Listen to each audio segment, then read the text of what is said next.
Recently, bullying made headlines when an NFL player accused a teammate of bullying him and the coaching staff for allowing it. More and more, we are seeing bullying become headline news. Bullying isn't just something that happens on school playgrounds.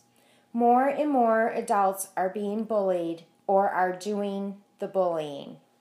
Christmas and bullying aren't two topics that normally go together, but since Christmas is fast approaching and it's the celebration of the birth of Christ, I'd like to share with you an appropriate story.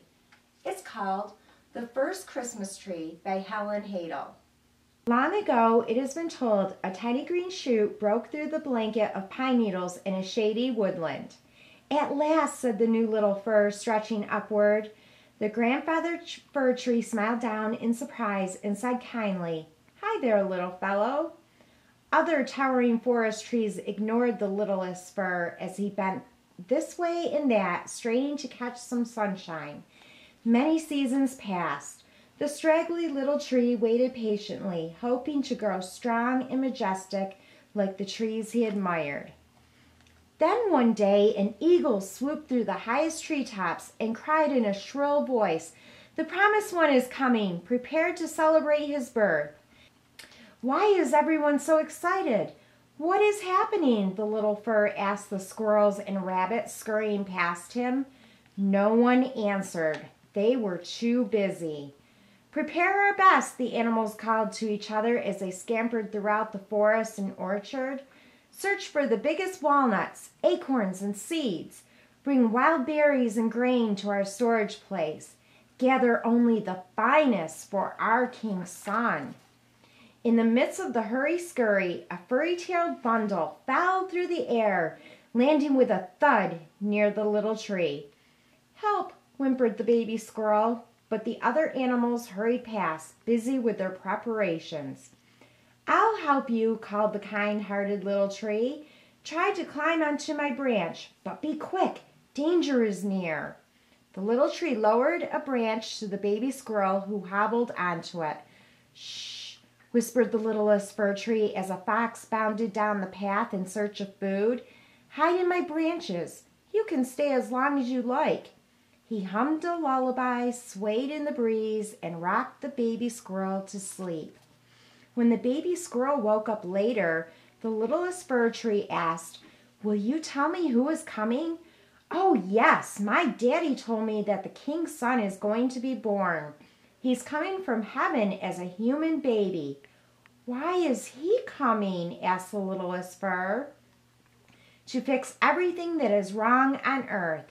He will bring us love and new life. My family will give him our finest nuts."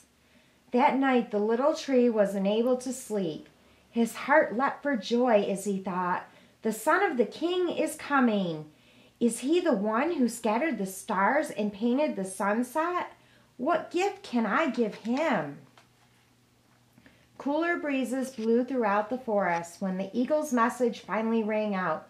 "The promised child has come at last. Bring your gifts to his place of birth." The woodland creatures and trees selected the finest of all that they had gathered. Carrying their gifts, they began the happy procession to the town at the bottom of the hill.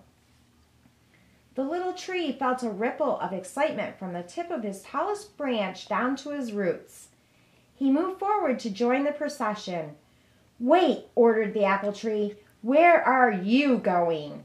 To see the king's son," he said. The apple tree scowled. "Your branches are empty." A stately oak laden with acorns laughed at the little tree. "Don't embarrass us by coming. You don't have a gift." The littlest fir sadly moved aside, hoping no one would notice him. He watched the birds fly towards town and the woodland creatures descend the hill carrying pine cones, grain, fruits, nuts, berries, and dripping honeycombs. "They're right," he thought. "I'm not worthy to go. I have nothing to give." While the sad little fir watched everyone leave, a whimpering sound interrupted his thoughts. He looked down and saw two shivering little mice. "What's wrong?" he asked them. "We were taking gifts to the newborn," they said, "but now we've lost our mother." He gently wrapped his branch around them. "Snuggle next to my trunk, little ones. I'll help you find her." Part way down the hill, the littlest tree saw a bluebird fluttering above the path. "Watch out for my egg," she cried. "My nest slipped off the branch of the giant pine. Please don't trample my egg." "Don't worry, I'll keep you and your eggs safe," said the little tree, gently edging a branch under the nest. Relieved, the bluebird settled into her nest when the littlest fir slowly descended the hill, carefully balancing his branches. At the bottom of the hill, the woodland creatures were crowded around the entrance of a stable. The mother bird whispered, "You're the last one here because you stopped to help me. I'm sorry." "I don't mind," said the littlest fir in a low voice. "I have nothing to give. I just came to help the lost mice." He tried to move closer, but the trees scowled and blocked him with their branches. "Why did you come?" they asked. "You don't have a gift." "It's no use," thought the little tree. "I'll never get close enough to see the newborn child, but I'm so glad he's here." The littlest fir closed his eyes and reverently bowed his branches. Overhead, God the King was watching. An angel called out, "Stars of heaven, come down and light up the branches of the littlest fir tree." A swirl of glittering stars cascaded downward, filling the branches of the little tree. The bright glow spread from a star on top to sparkles on every branch. "Oh, look!" cried the two young mice. The littlest fir opened his eyes. What is shining? He wondered. Looking around, he discovered the stars on all his branches. "It's me!" he cried. "I'm the one who's shining." Everyone turned to see where the bright light was coming from. They stared at the glittering tree, then slowly moved back, opening a path to the stable. The littlest fir gazed upon the child at last. I'm so glad you came," stammered the littlest fir.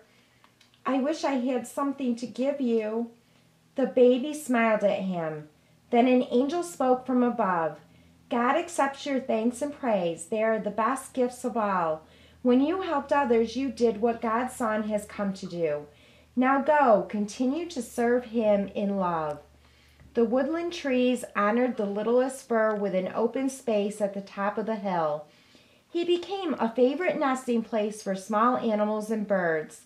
They always asked to hear the story of when the little tree wore stars at the birth of the king's son.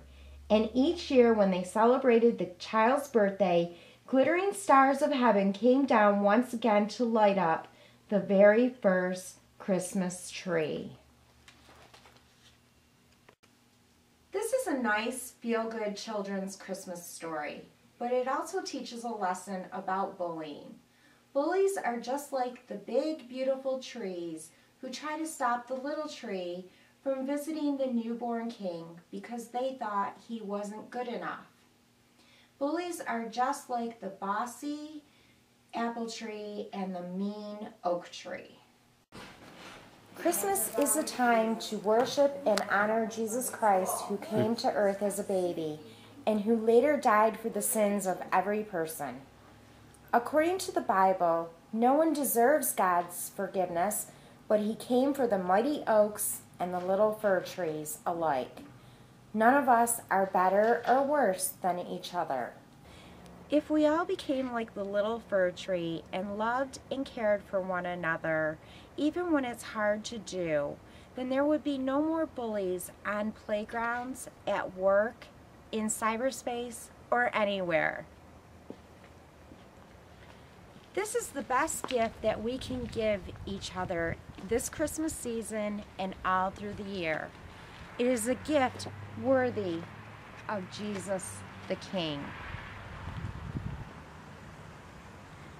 May peace be with each and every one of you this Christmas season and all through the year.